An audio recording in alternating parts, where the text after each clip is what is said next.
Welcome back to the Successful Working Parents podcast, solo edition. With me in the studio is Valentina. Val, give him a shout out. Can't talk on command yet, but she does talk a lot. Well, she babbles. We are 7 months into fatherhood, ladies and gentlemen, and it's been quite the ride. Thought I'd give you guys a few updates. Appreciate all of you for listening, and hope you're enjoying the interviews. But every now and then, I like to give a little solo update. So yeah, Val just turned 7 months. Really, the big news is daycare. We started daycare a month ago. I have a lot of thoughts. So yeah, I was on paternity leave in December, came back to work January, and then Val started daycare in January. And I was really worried about it. She didn't really like being held by other people, so I was really worried about just like how she would be, right? I felt like she would just kind of be, she can't really vocalize her concerns. So I felt like she would just be like this little baby, just kind of like stuck in daycare, not having any idea what's going on.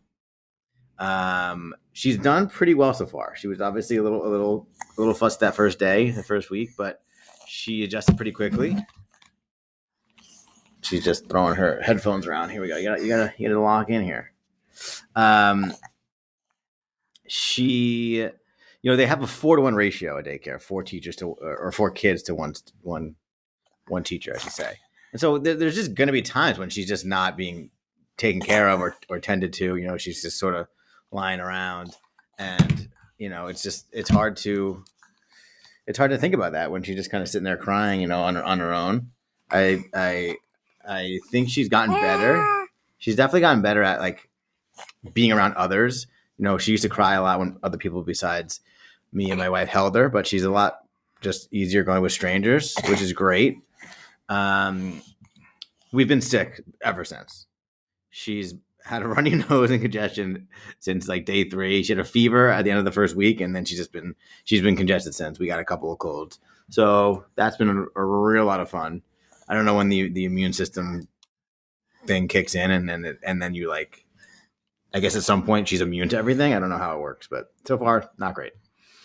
So we're there 3 days a week. The other 2 days, my mom actually comes in. Shout out to my mom. I don't know if she's listening, but if you are, Mom, thanks for coming in and helping out. It's actually a little more distracting because I work from home. So to have Val kind of in the background crying and just have people in the house, in the apartment, is a little distracting. So it is actually nice to have like just a quiet house, quiet apartment during daycare. But I'm feeling like the pull to kind of like protect her from it. So like I don't drop her off until I need to before I start work. And as soon as I wrap up work, I go and get her instead of just letting her be there like the full time.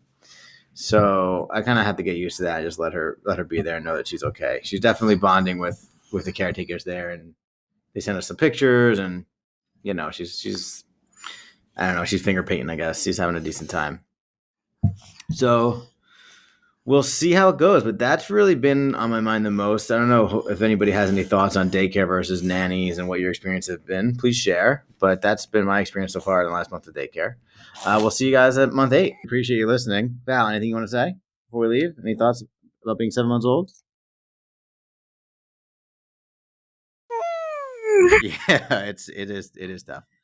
Thank you for listening, everybody. Take care.